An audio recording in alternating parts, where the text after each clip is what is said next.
need to know other traditions apart from our own tradition in order to understand fully what our own tradition is. And now there are two major world civilizations in India also. The one is Abrahamic tradition, comprising of Judaism, Christianity and Islam.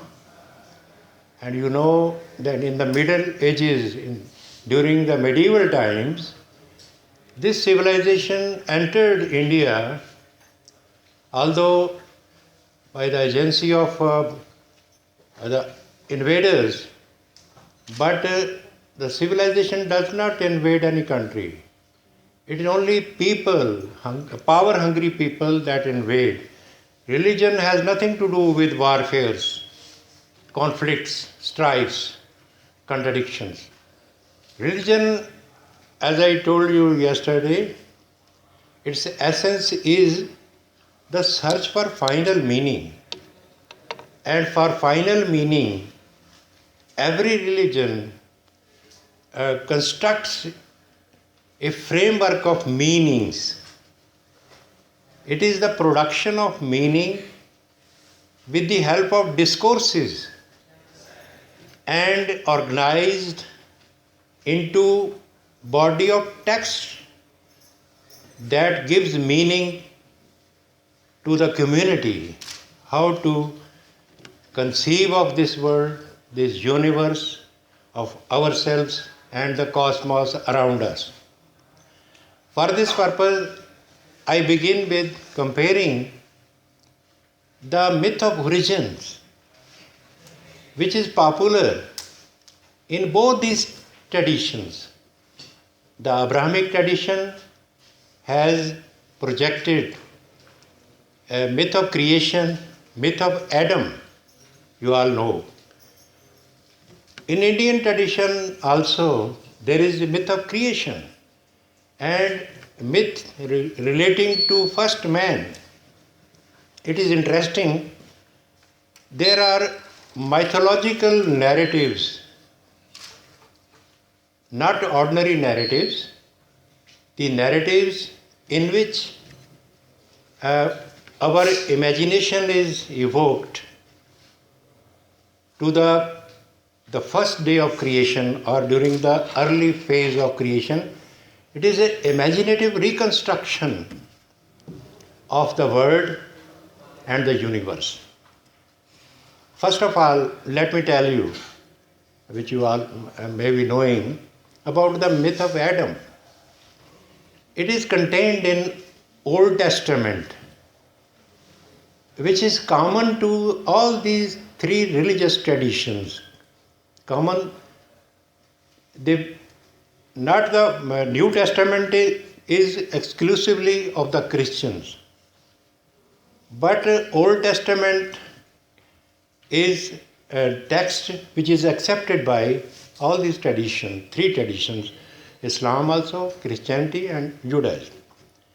And what is the tale? The tale is that God created this world out of separating light from the darkness. And then the process of creation continued for 7 days. During this time, he also created man in his own image, it is said. And when man was with God in his heaven, and when God felt that Adam is alone, he took a certain portion of flesh out of Adam and created Eve, the first woman. So Adam and Eve, they are, according to the mythical narrative of Abrahamic civilization, they are first men and women. And when the narrative goes on, they are free to roam about and pick out anything which exists in heaven. But God forbade one thing. He said to Adam, you can eat anything, go anywhere in this heaven, but take care you do not eat this fruit.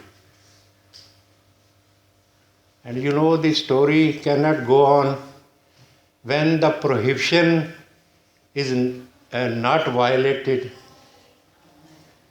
Alongside Adam and Eve, there was one animal also, one jeev also, it was serpent. So serpent was jealous of Adam because God was very indulgent towards Adam. So one day he excited Adam. Okay, why don't you eat this fruit of the fruit of this tree? Adam said, no. God has forbidden it. I will not go against his orders. Serpent insisted, no, this fruit is very sweet, very delicious. You must pluck it up. Why are you afraid? But Adam resisted. Then serpent went to Eve. That is why we consider women as weaker sex.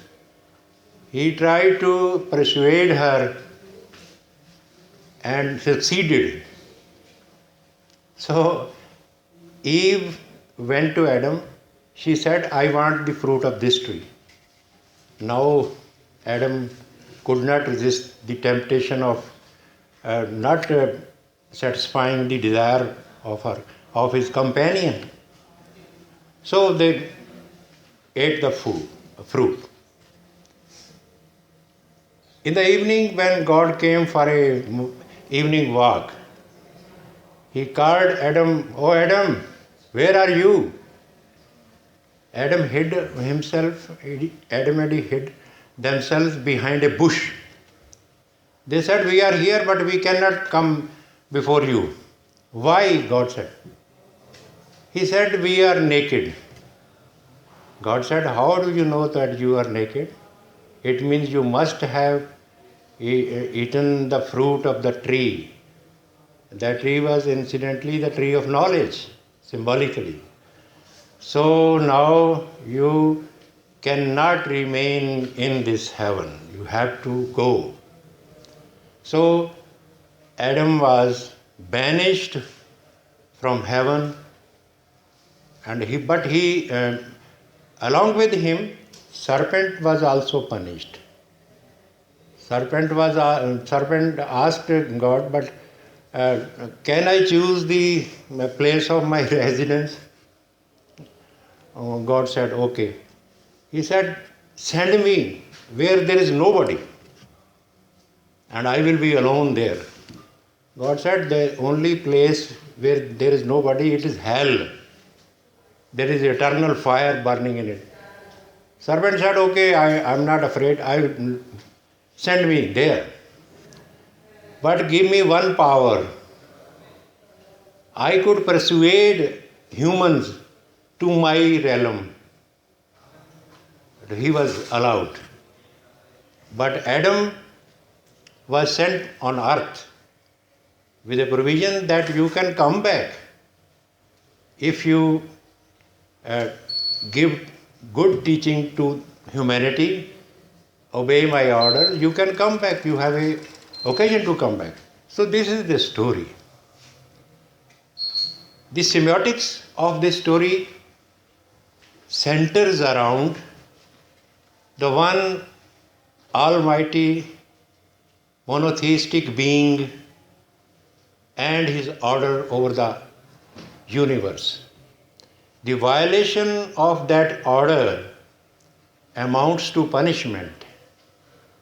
So, order of that one supreme God, supreme being, is universal. It's universally applicable to all, and its violation is ethically wrong. This is the message that Abrahamic civilization has projected through its mythical narrative. For human beings, the will of God, order of God, is everything. It has to be obeyed in order to be an obedient human being, ideal human being. The God's order must be obeyed at any cost. Otherwise, you go to hell. Our Indian narratives about creation and first beings are different. First of all, there is a creation myth is that God or the Supreme Being created this world in the form of a golden egg, Hiranyagarbha. Hiranyagarbha is a one vast golden egg which was supreme, and through that golden egg, from that golden egg, the creation has come out. We are concerned with human beings.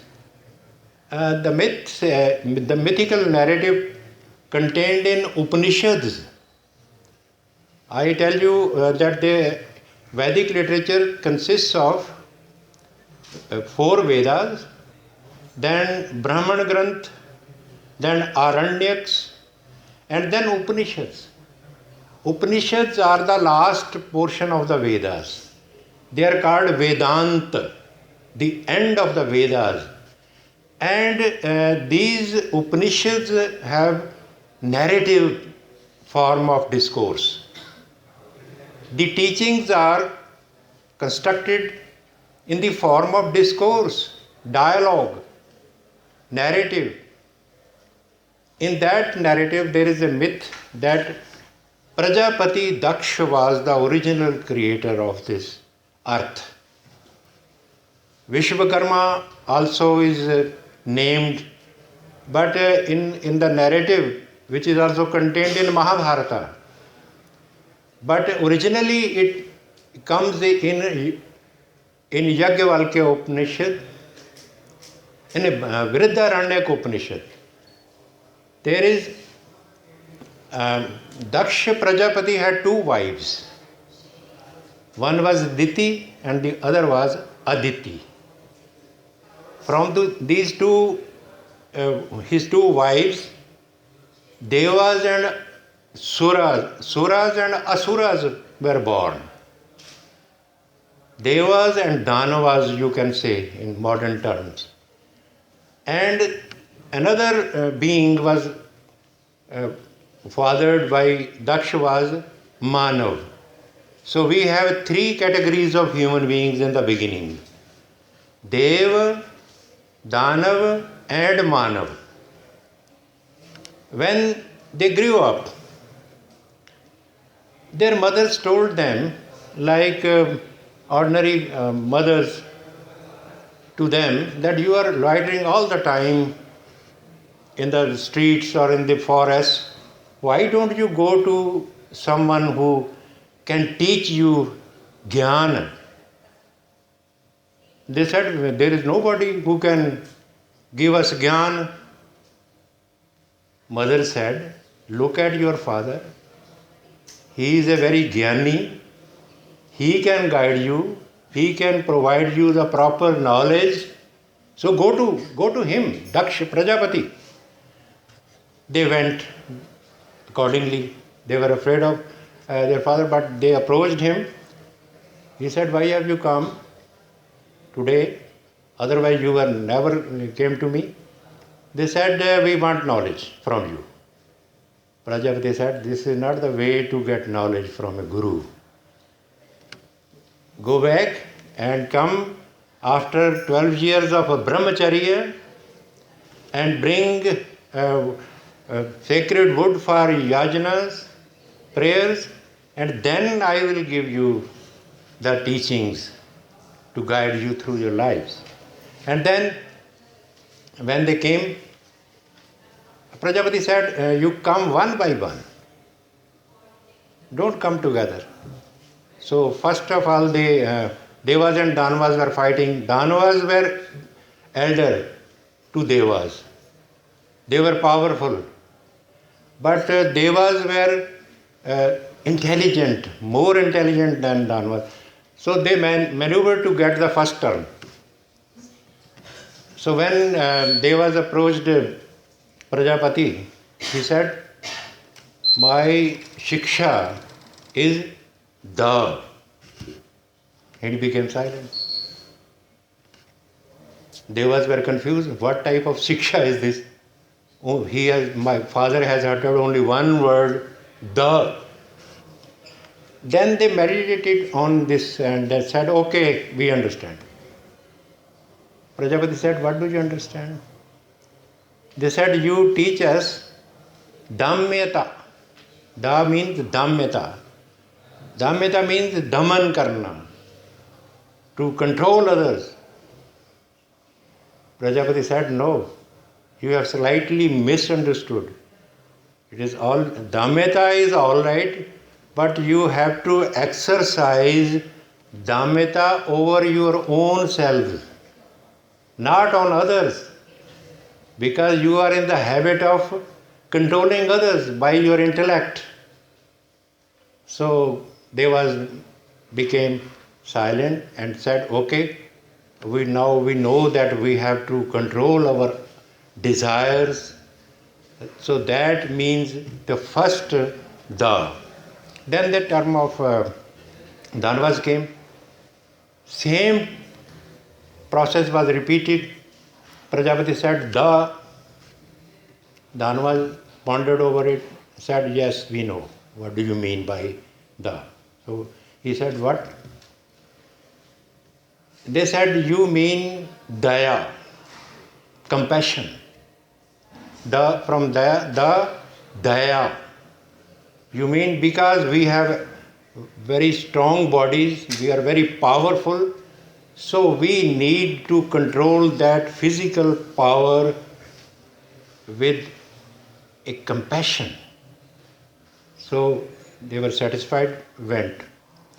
Now term of Manava came, he was also given the, and he interpreted the as dhan, because you know that man has a tendency to hoard things to himself. So the original teaching of Prajapati to man was to give alms to the needy, dhan. So here this is a story, and this story has another meaning for humanity. It is, I told you, Indic Dharma traditions are not religious traditions in the sense that there is an order from the Supreme Being. It contains only the moral values. Dharma means those values that sustain human society. So these prime values are Dhammyata, Daya and Dhan. Dhammyata, self-control, and Daya means relationship with others. Dhan also relationship with other weaker people. Actually, what does ethic stands for? Ethics is, morality is a strategy for the weaker people. You know, people who are strong, they don't need ethics. Oh, ethics is, morality is needed by the poor people, by the weaker people, needy people, who have no such opportunities in life.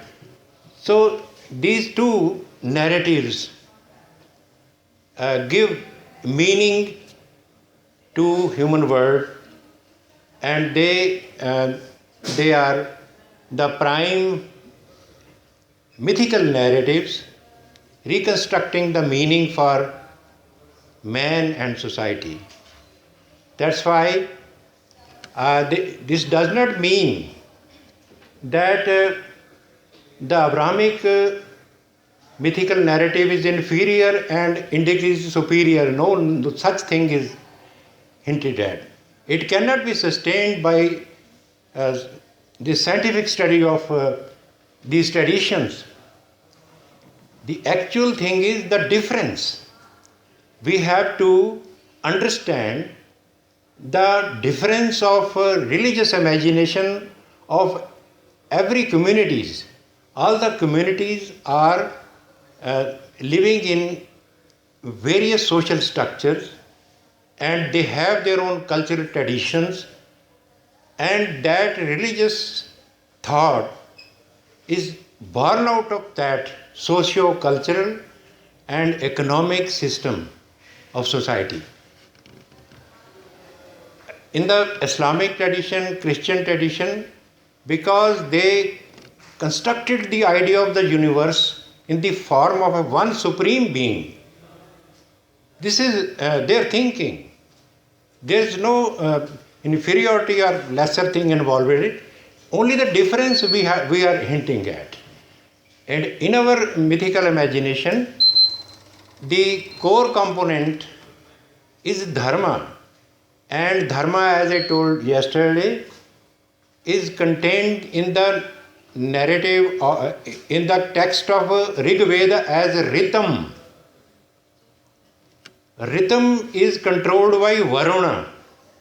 Varuna is a deva who controls rhythm. And what is rhythm? Rhythm has two connotations.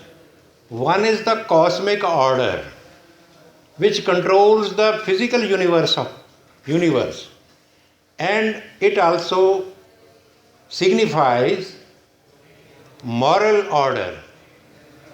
So, cosmic order as well as ethical order, this is the first principle in that contained in the Indic civilization. So these are the narratives that tell us many things about the unconscious mind and lived experience and ethical traditions of these two great Dharma traditions, religious traditions.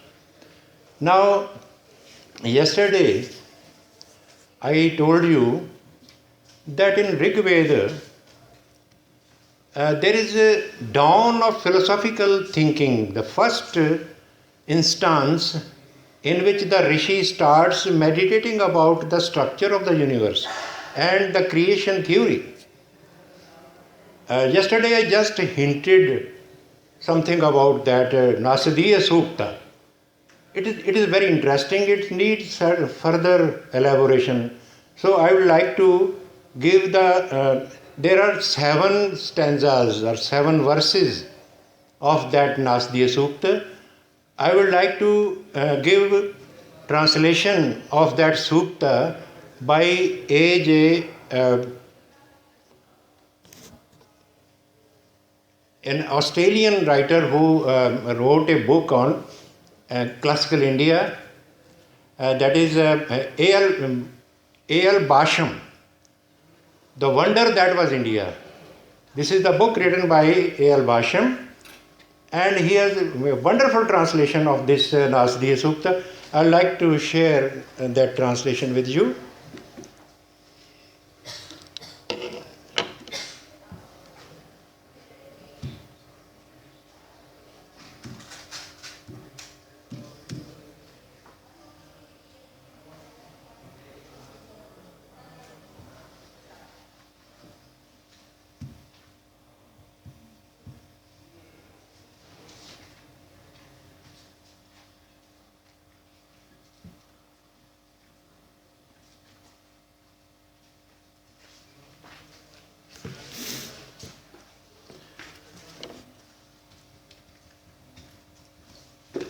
First of all, I would like to read the original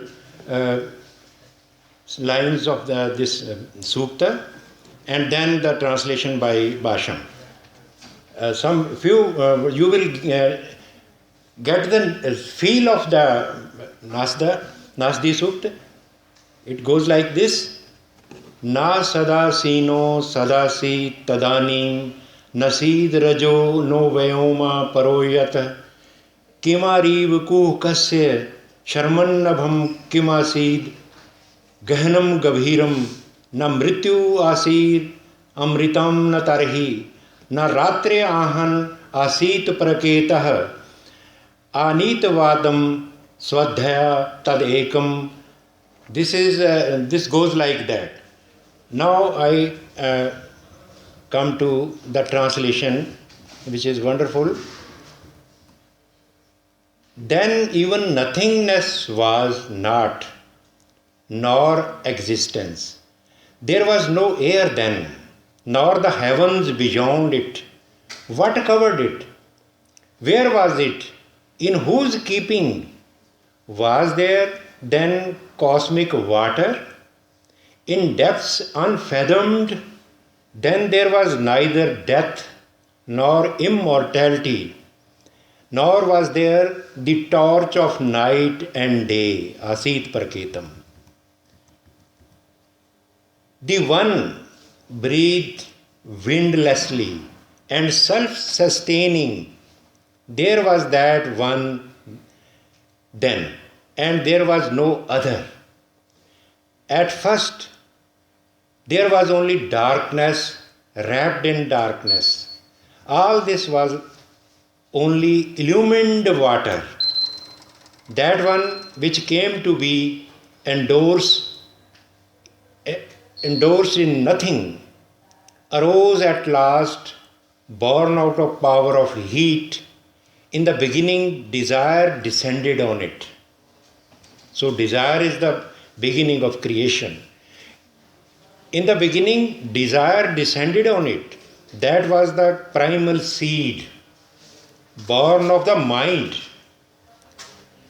The sages who have searched their hearts with wisdom know that which is kin to that which is not, and they have stretched their cord across the void and know what was above and what below.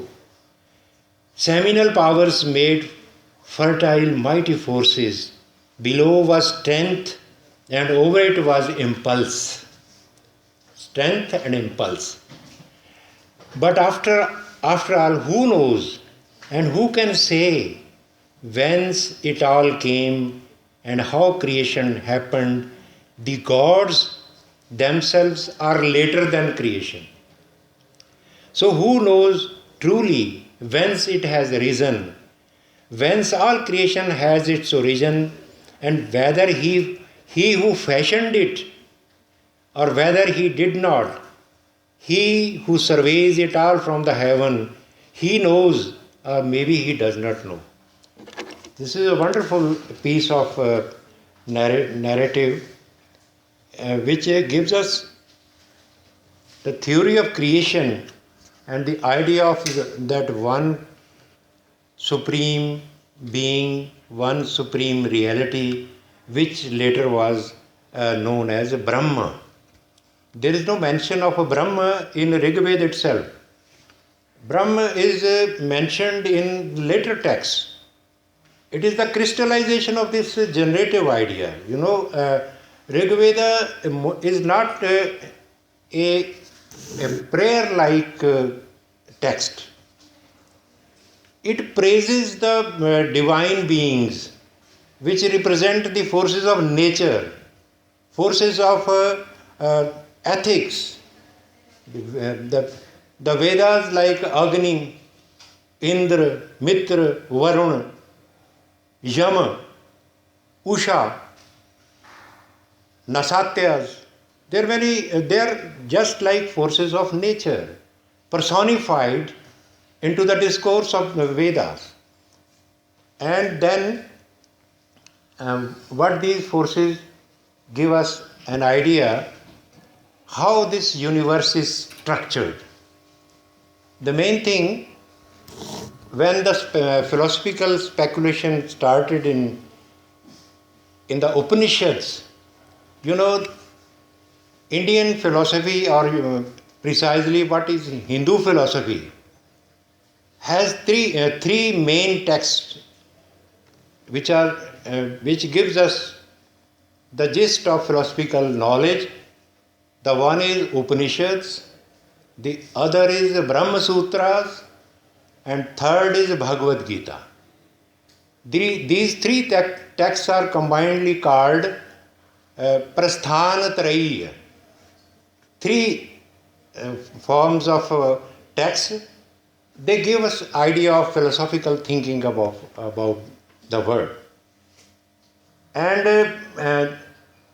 in the origin, somebody asked me that in the Vedas, is there any mention of this low caste, the people who...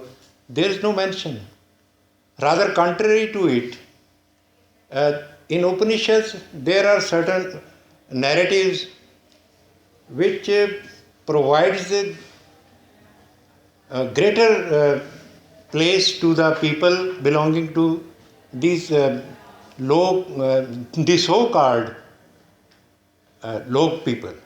There is a story in the Upanishad that there was one king. He was known for his dan. His name was Jan Shruti.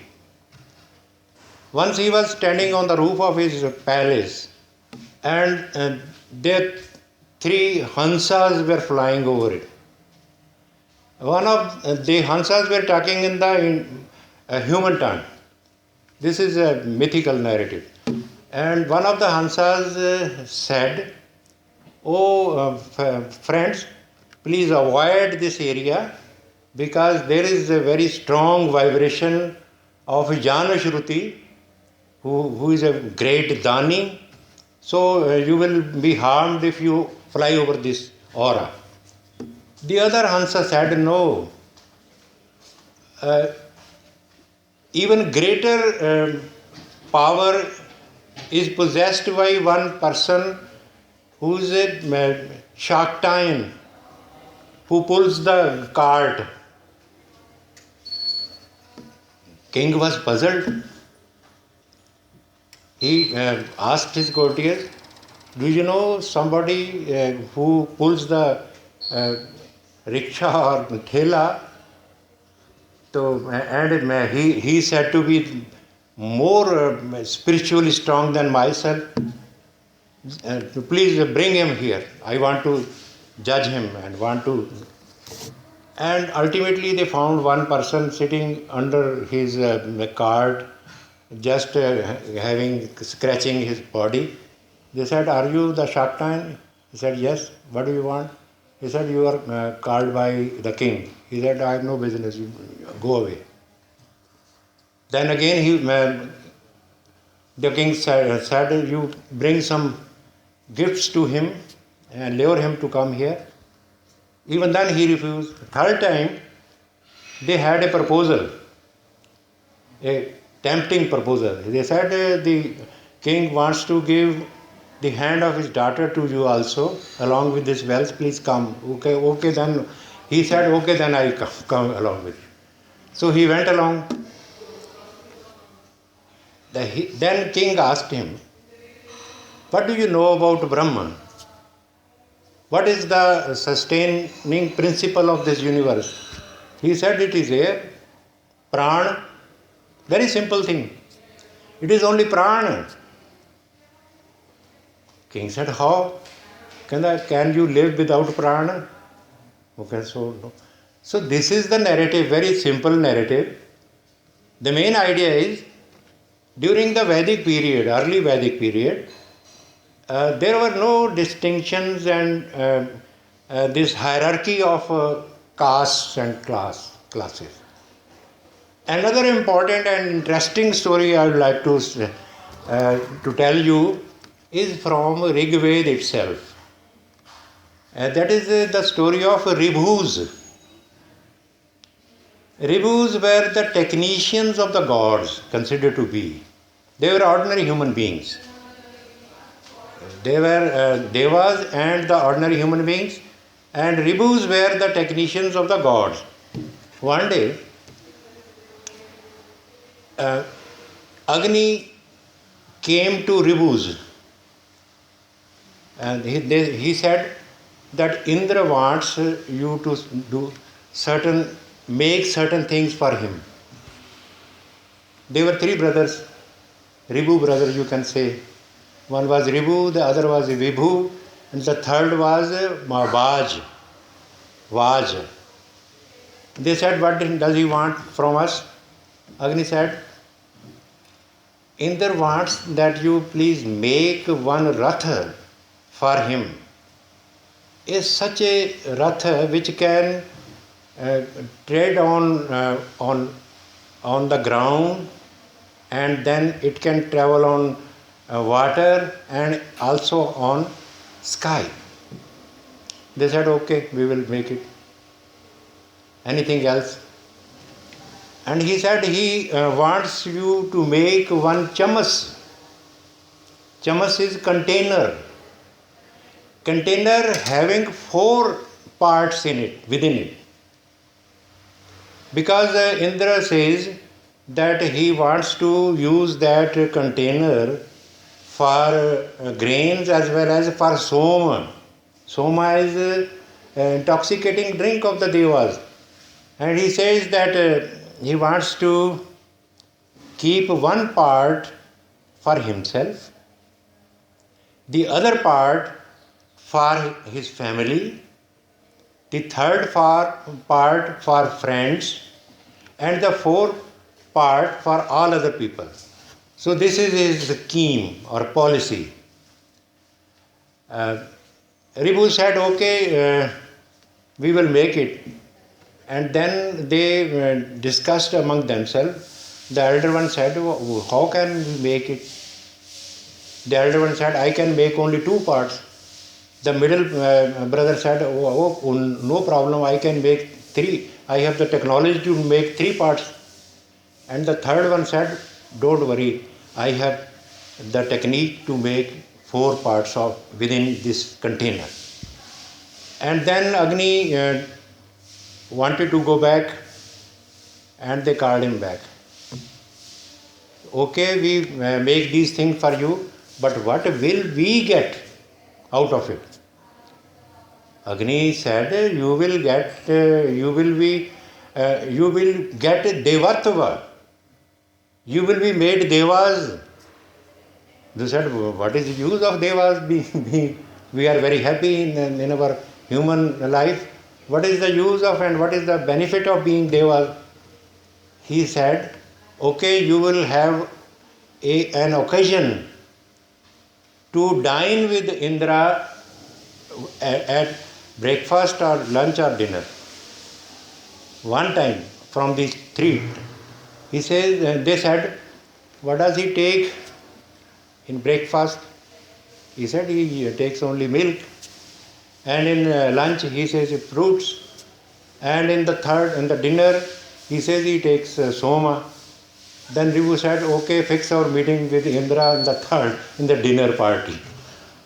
So the message contained is twofold. That during the early Vedic period, the working people, the technicians, they were regarded equal to gods. There was no hierarchical division of society, only division based on the work that is performed by sections of people. So these like stories are can be constructed. This story is not in this form is not contained in Rig Veda.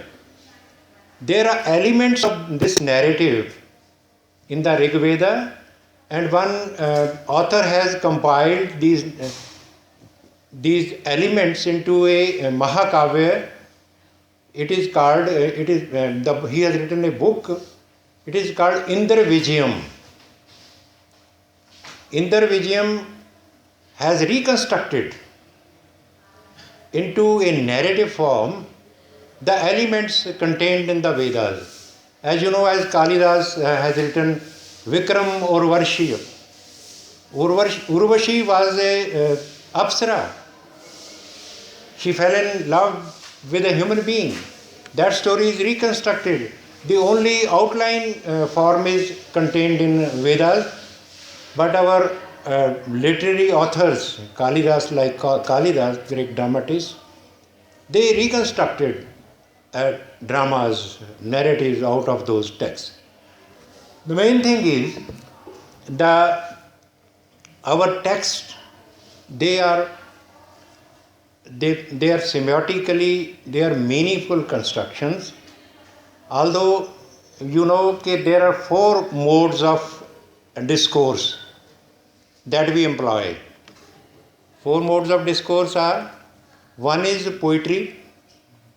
You can talk to others, or you can discourse in 4 modes only. One is poetry, the other is narrative, the third is drama, and the fourth is thematic mode. In poetry, the protagonist tells his own situation, condition, emotion. And in narrative, he tells the story of others. And in drama, he neither tells his own story nor other story, but gives an occasion to tell others their own story through dialogue. This is a mode of expression. These 3 modes have been discussed by Greek thinkers like Aristotle, but later on a 4th mode was added to these 3 modes, that was thematic mode, in which the message is conveyed through ordinary intellectual discourse.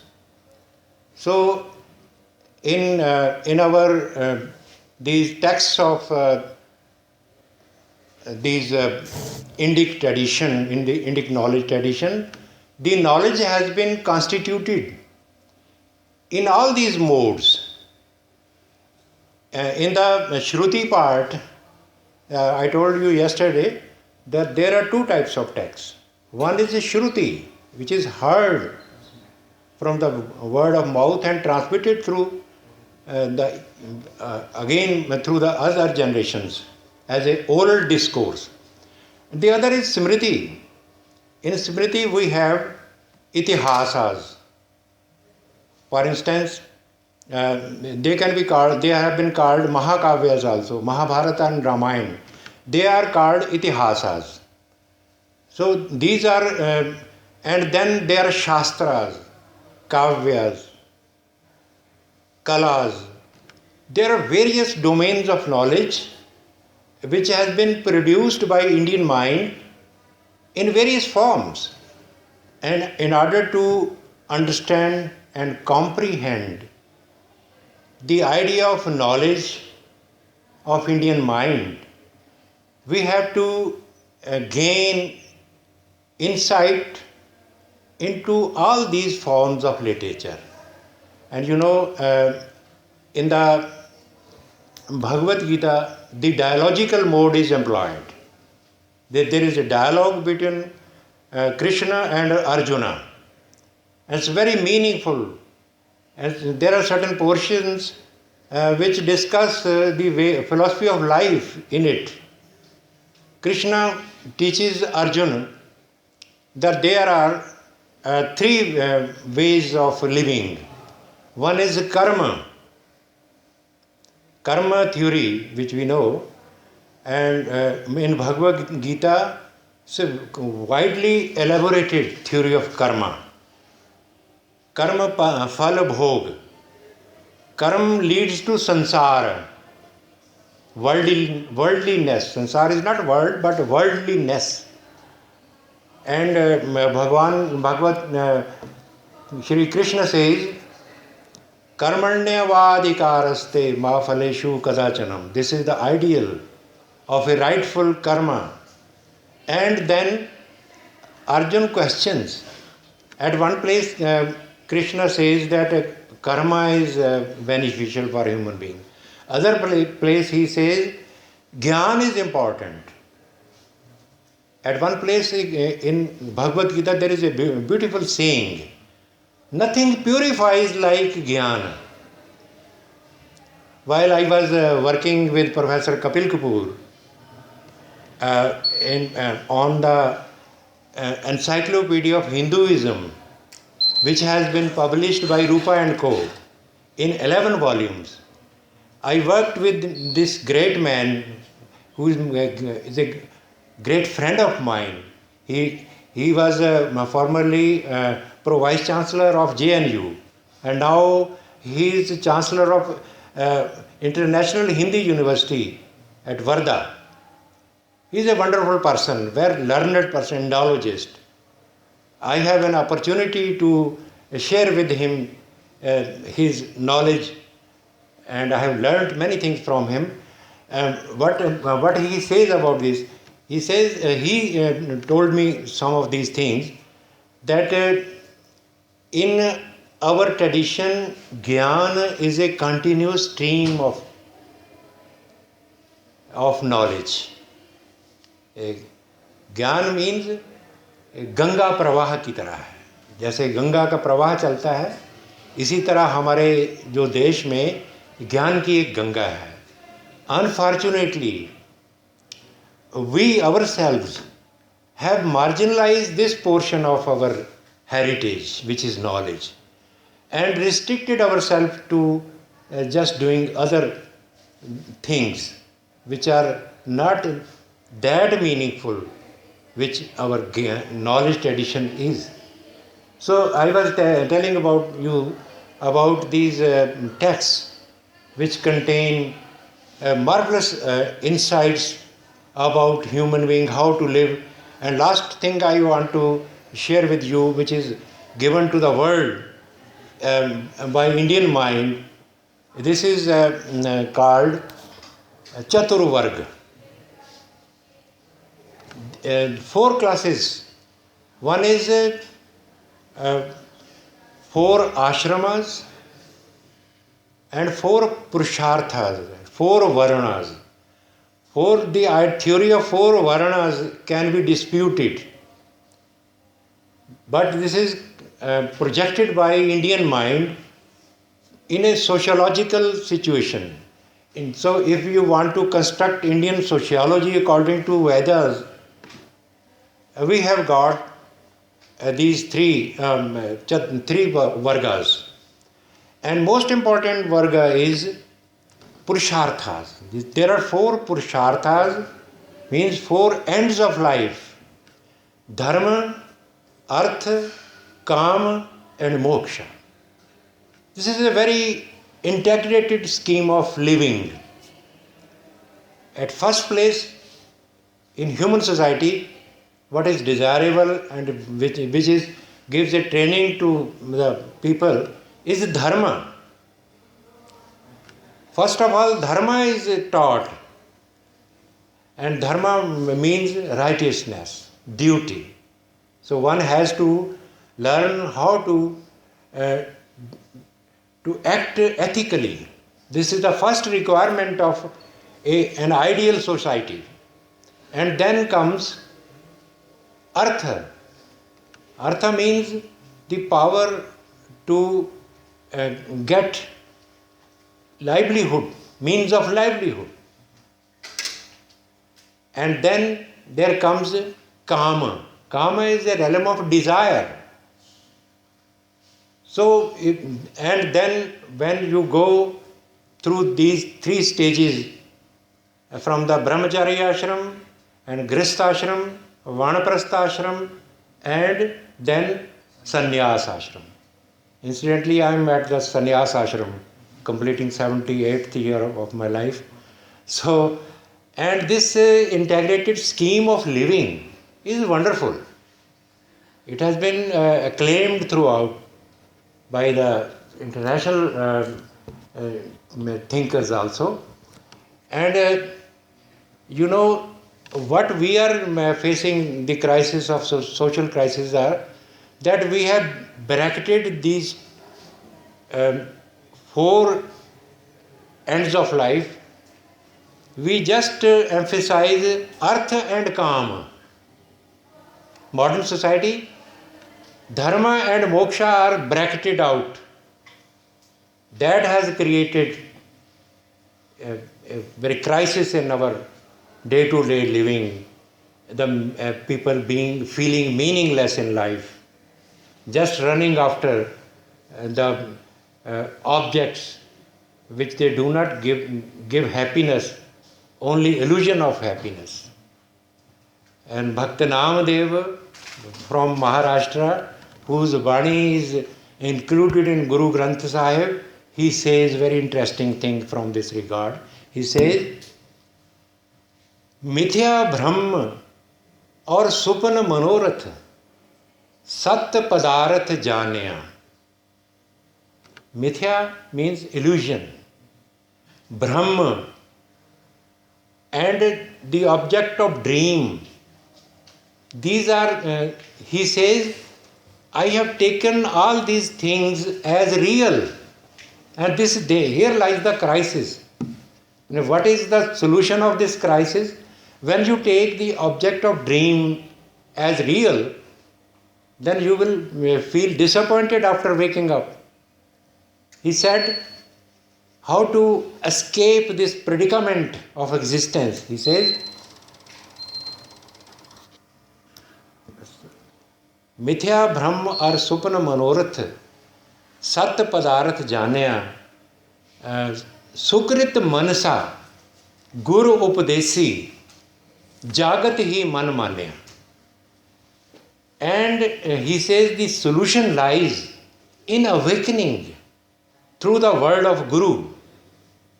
Guru is Jnana, not an individual. So when you go to a person possessing spiritual knowledge, you are liberated from this bondage of illusion and sopana manorath. So I think when we try to understand our own tradition from the Dharma and Darshana aspect, I call these are two aspects of Indian wisdom which we have missed in life. At least I missed greatly. I now rediscovered it, and I think we should understand our the insights of our grand elders, and in this way we can be liberated in life and have a meaningful existence. This is what I have to say just now. Any questions or answer I would like to share with you. Thank you very much.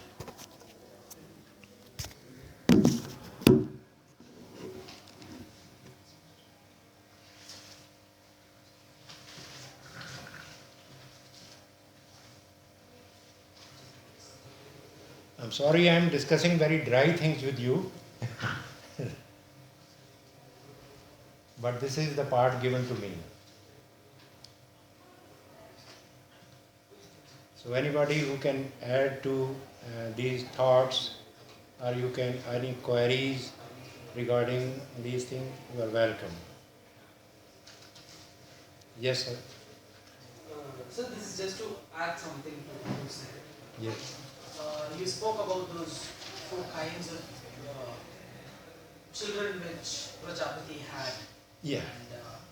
And each kind of children were given a particular kind of the same word which derived them into a different kind of educational system. Yeah. A knowledge system. I think I can put it that way.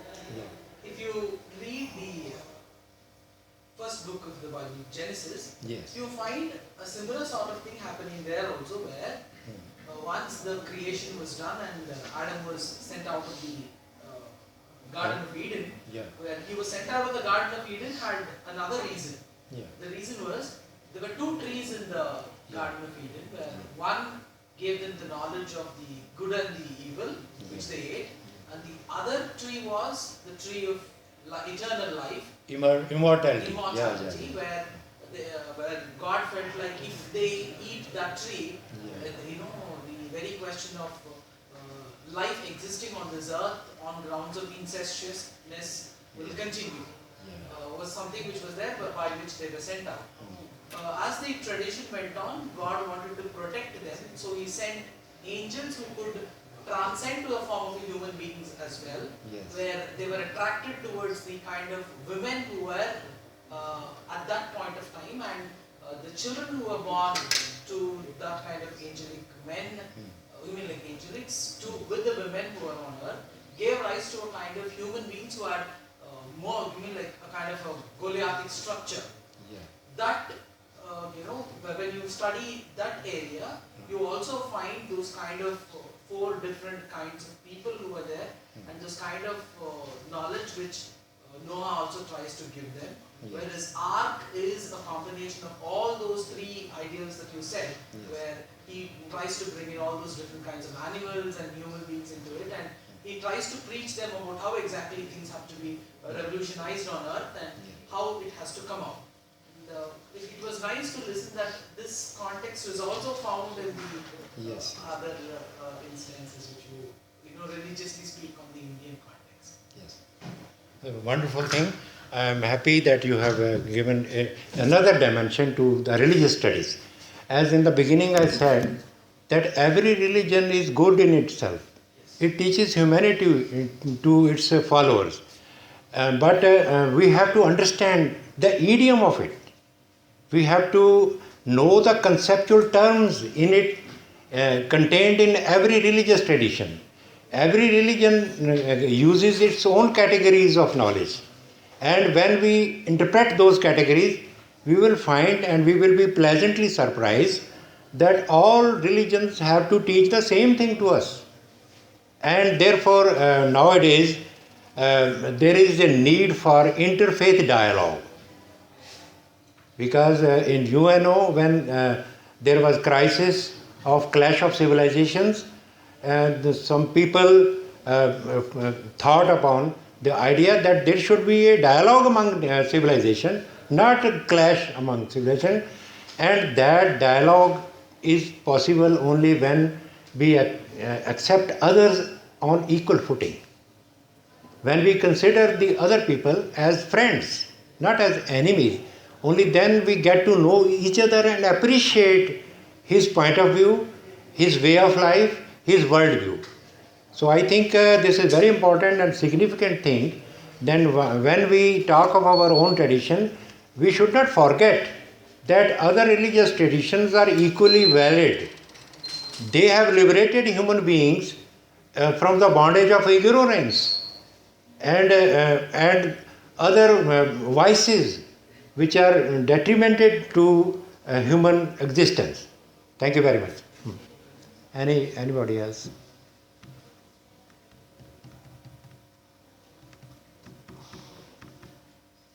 Yes, please. So when you talked about the creation myth of Adam and Eve, about the Abrahamic creation of Adam and Eve, yes, so you said that the serpent was the one who wanted to beguile them into eating the fruit of knowledge and thereby being aware of their own body.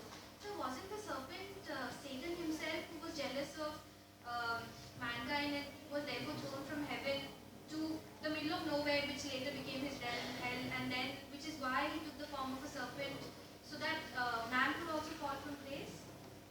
I think my friend can better answer this question. Yes, please. You may come over here. Address it. It will be wonderful. It's a very good question. Please. It's like answering him. Yeah. See, your attempt of reading is a Miltonic reading of Christianity. Okay? To answer the question, it's a very simple factor that God, before he created the so-called concept of human beings, he created different stages of angels. Okay? Right to begin from an archangel up to a cherubium, where a cherubium has 8 pairs of wings, where an archangel has only 2 pairs of wings, which can convert himself to a human being as well as into an angelic form. In fact, Jesus Christ, who so-called a human being born, was also an archangel, which was earlier known as Logos. Now, when that was a concept that was created, the entire process of creation was known to all those archangels. The archangel had a community of angels under each one, where this so-called Satan, whose earlier name was Lucifer, converted all those people into a form, saying that we also have the similar qualities of what God has. That thinking made him get down from the picture, and his ideology was to make all those things that God does, which he also knows what he is doing, to convert it into his formality. To give you one thing which would put Christianity into a question is, Adam and Eve were the primary creation of God. When Eve ate a fruit and it gave it to Adam, it was not such a big crime and God could have forgiven easily, right? The reason why God had to send both of them out of the Garden of Eden had a very important reason, and the reason was the so-called evil, which was serpent or Satan, was watching very closely of what would be the kind of punishment they would get, because they were also the way how God created them, was the way how God created Adam and Eve as well. So punishment was not given to Adam and Eve because of the interest of what God wanted to. It was given because he did not want to be put into a judgment box or a question box. It's because of that. If you can read one of those books in the book of Exodus, it says that I have not been so because I want to be. It is the kind of situation that I want to be around because I don't want to be judged by anyone. And that is what it is. And Satan coming in the form of a serpent was not the primary one. Satan came in the form of a lot of things, and one of those forms in which he could tempt Adam and Eve to eat was a serpent, because it was a serpent which was speaking that tempted them to eat. Because when Eve goes and asks, the serpent says that even I ate the fruit by which I could speak, which means the animals which were there did not have speech. Where because of the fruit that was eaten there, made the animal or the serpent started to speak. Where she got convinced that even I would be able to speak if it was an opportunity, or I would be able to transcend into something better. I hope I've answered your question. Thank you, sir. Your good name, please? Sir Charles. Charles has added another dimension to our discussion. That is when we are talking about religions, there are two phases or two sides of it. One is theology, the other is the science of religion. What Charles was talking from the point of vantage point was theology. The theology is very important to every religion, because theology is a logical study of the elements contained in a religious tradition. Theology constructs a total model how all the elements of a religious tradition mean. And then what we are doing, semioticians are doing, we are trying to understand these theological terms as well as the narrative terms of every scripture in another order of discourse, that is from the point of view of signification. How do these elements and these narratives and these dialogue signify to us, in what manner? So these are two different areas of studying a religious tradition. And one thing is very important. We cannot use the theological model of one religion for the study of another religion. Every religious tradition has its own theology, and it's very important that every religion should develop a very valid theology of its own tradition. I was impressed by a German theologian, Paul Tillich. He wrote a systematic theology. It's a very wonderful thing. He tried to explain all these theological insights of Christianity from a scientific angle. Therefore, he calls it systematic theology. So these are attempts. We are trying to understand what our tradition says to us in the form of images, in the forms of mythological tales, in the form of symbols, in the form of signs.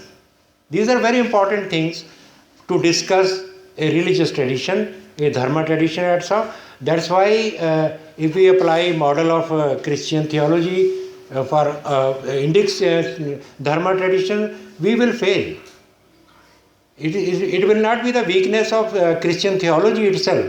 It will, because we conceived of this world differently.